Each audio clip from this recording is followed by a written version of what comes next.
Guys, I'm gonna throw this video in along with some pictures. I've had a lot of people, since I've asked for Mike Elam's credentials, where it's been said that he retired as a sheriff, I have been asked about place is a mess. It's not cleaned up down here since Mother passed away, and I'm gonna have stills of all this. This is Marine Corps and police IDs and badges and stuff mixed over a 40-year career, 3 in the Marine Corps and 40 in police. Any of you that's Marines, that's actually a brick from the 3rd Battalion on Paris Island. When they tore it down, they sold them for $50 a piece. And that was a gift from my daughter, our daughter. Actually, I'm going to show you I'm going to show you some certificates, and I'm trying to show you anything that I can to give you a better indicator of what a 40-year career looks like. There's where I started, Jacksonville Sheriff's Office, Jacksonville, Florida. After I got out of the Marine Corps, I got on what was called the four-wheel drive posse. If you had a Jeep, a four-wheel drive vehicle, they would make you a deputy sheriff. You had to go to a academy. You were a special deputy. You were auxiliary. There's all my papers, my discharge, my enlistment papers. I went in 1975, got out in 1978. Up there is my DD-214 with the pink on it, but I will take a picture close up where you can see police command decisions, command course, law enforcement, graduating the academy, Department of Criminal Justice. I can't see all of them up there. There's my honorable discharge along with the DD-214. There's where I was a detective. There's the promotion to detective. There's where I got the governor's award for getting the most DUIs. That's where I was when I was stupid and I was out here competing. And what they do is get you to compete with the other police officers and compete, make the state all kinds of money. It's not, that's where I was a police firearms instructor in both the NRA and I think that's the NRA one. I was a police firearms instructor in the NRA and for the police department. There's where I'm carry concealed. I can't reach all them guys. They're all up high. There's where we broke a record in martial arts. There's a Kentucky Colonel Award. I saw where Buford Pusser had one of them hanging on his wall. There is firearms decision making. There's where promoted to Lance Corporal, University of Delaware. That's drug interdiction class. I can't see what that one there is. Real good. Kentucky State Police. My Marine performance, where I went around to, that's commission. That's where I was a training commander, on the training committee. That's my physical fitness thing from when I was in the Marine Corps. I'm in the Hatfield McCoy Museum right now, so it's hard to see some of these things. Merit for arrest. Some of these guys brings back memories. Some of them. There's J.T. Will. I don't know if anybody remembers J.T. Will from the kick of the 80s in karate. He was one of the head referees and movie star with Knight Rider and different ones. There's myself in the white shirt. I was a detective then. And there's my partner, Paul Hatfield, on the bottom row, far right, looking through straight on. And that was at Western Kentucky University at the Sheriff's Academy. In fact, there's the Sheriff's Academy, Western Kentucky Sheriff's Academy. Sorry, I can't see all these. There's where I was firearms instructor. Police firearms instructor for about 38 years. I'm going to go on over here to this side. And again, just various domestic violence, detective, law enforcement academy, certified. Some of these has been in fire, some of them have been in floods. I've had some of these certificates, well, since 1975. In fact, I believe that's my trademark, or patent.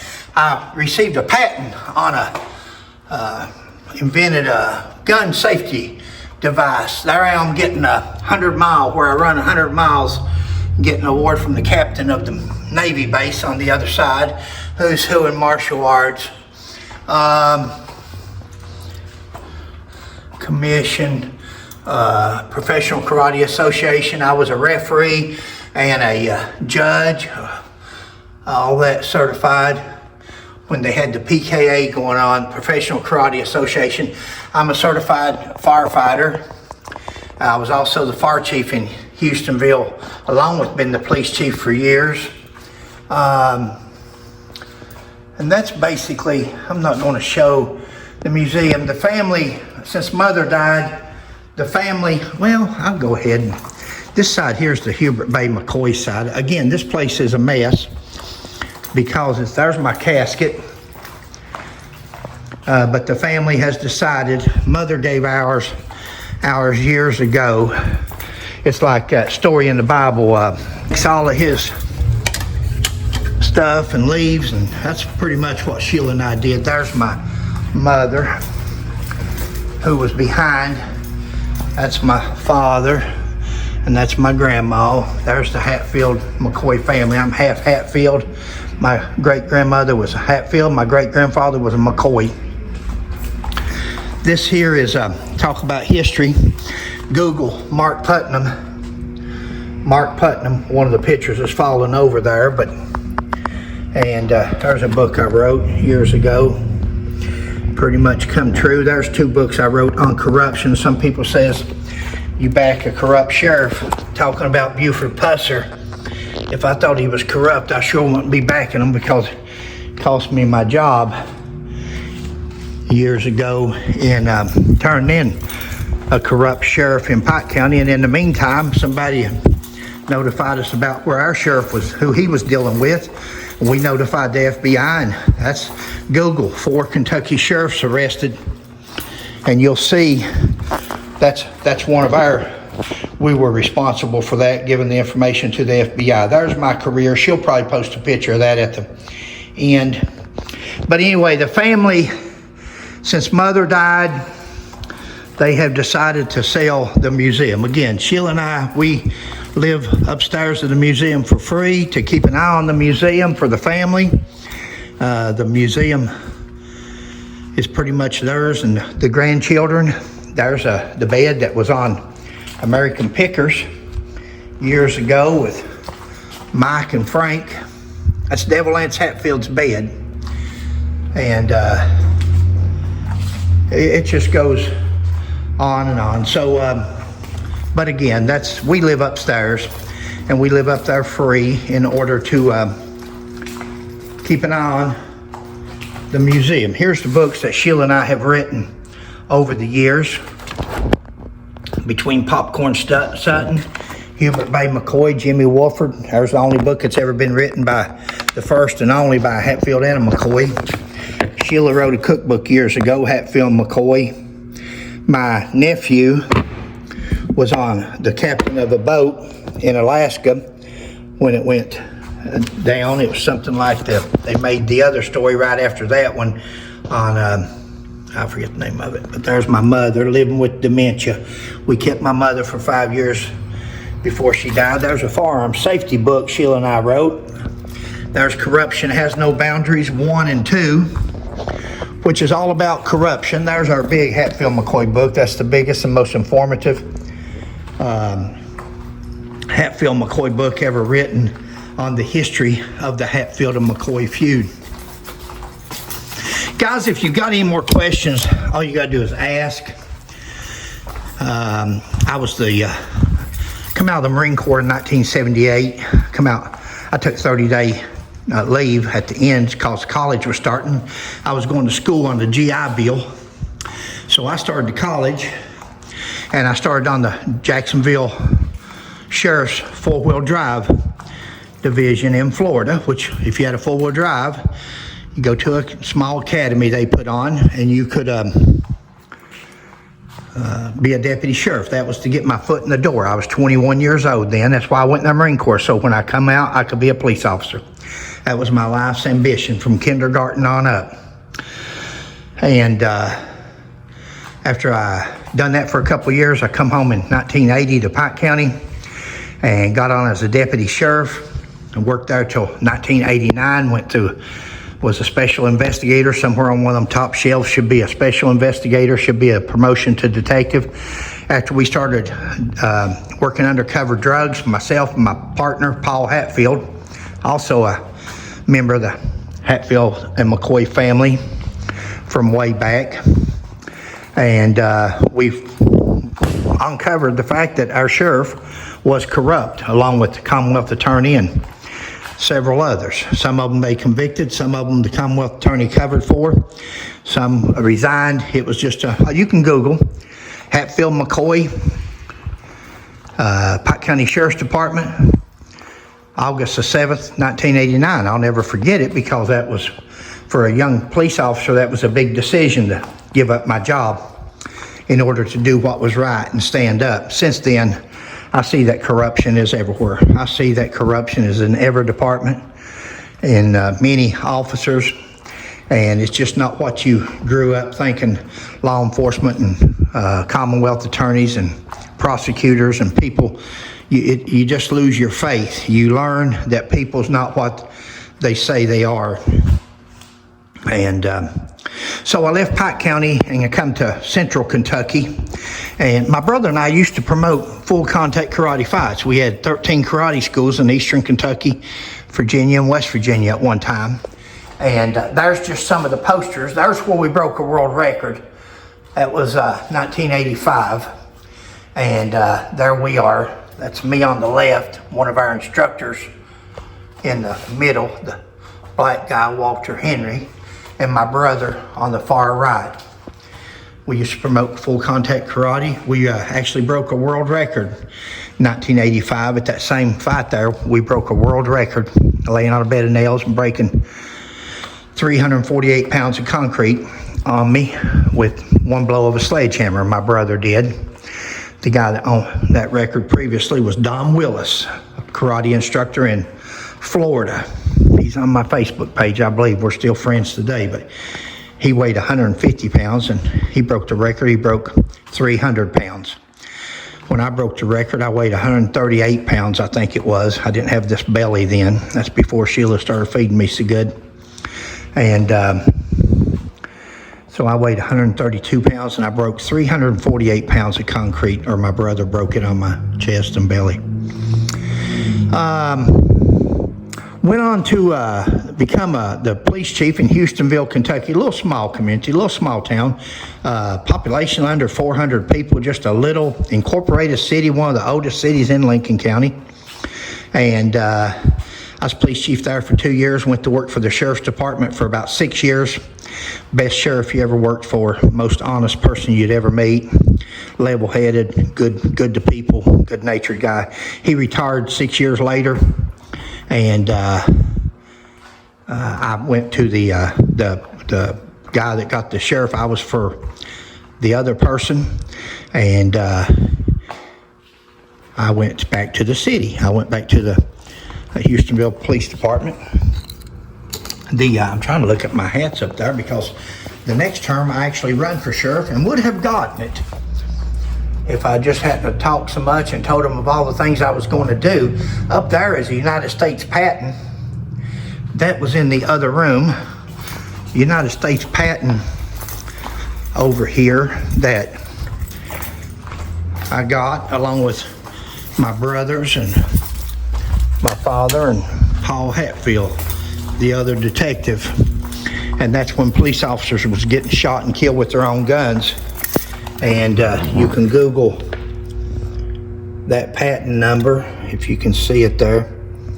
Or it's called the Gun Safety Assembly. And there it is. It's made off the old keychain. If you remember the keychains they used to make that had the pulley on it, that's what I did. I decided to make, here's a newspaper article on it. That's when I was a deputy sheriff. There's my hat you always see me wearing. That's our two children who are now 38 and 39 years old. And there's that green Marine Corps hat you see me wearing now. And there's the two guys that made the retriever off and of. There's one in the packaging. And there's the patent itself that tells about it. If you'll see up there underneath U.S. patent, you'll see where it says McCoy. That, thank the Lord, good Lord bless me with figuring how to do that. It didn't go anywhere. So there it is on my belt. And you've got a thing on the back of your gun. That's not it. That's just for show. But the little silver contraption there on my belt has got a steel cable in it strong enough to pull a car. And that's what you would hook to your gun, and it recoils in and out as a person.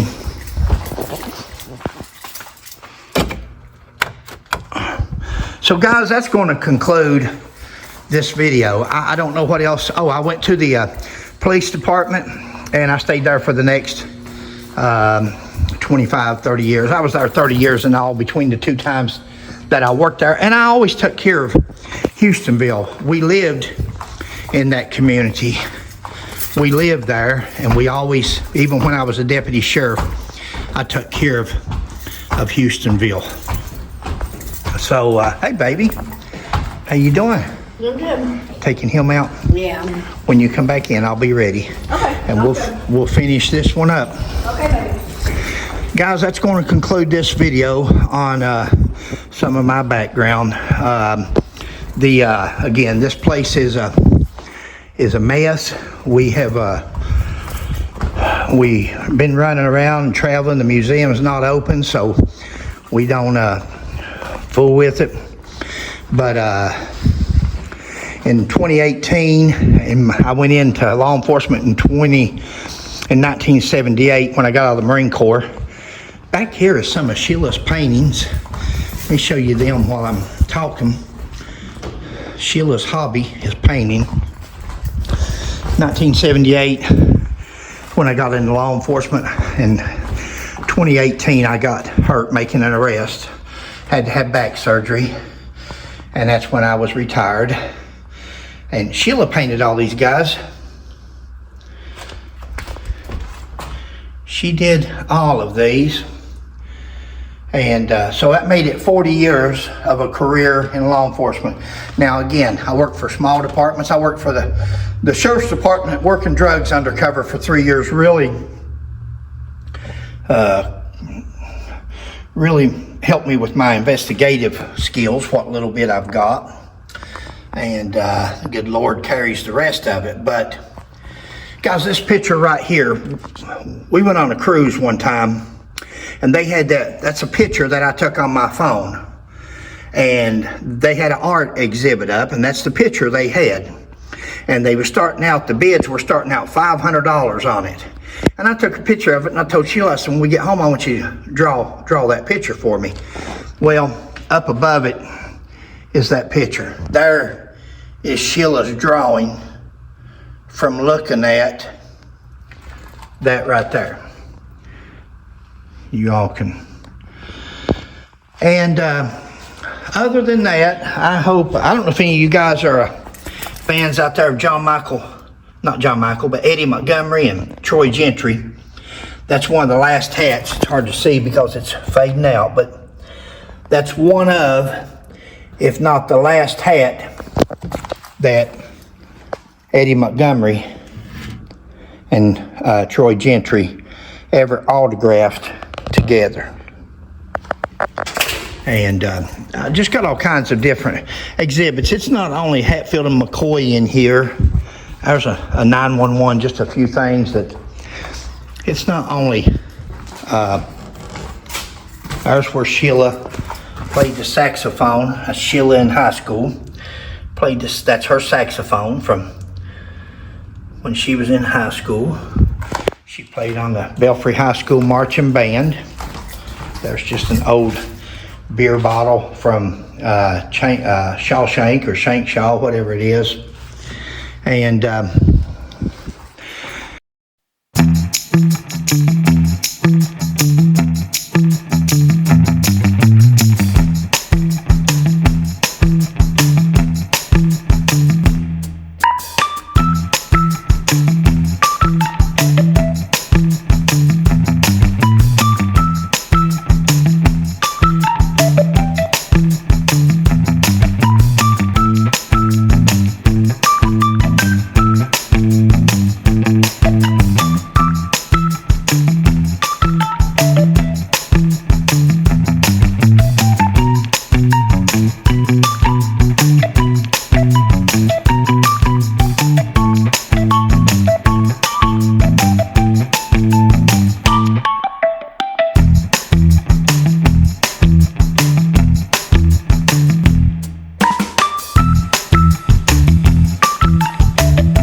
Guys, other than that, that's it. Catch you next time.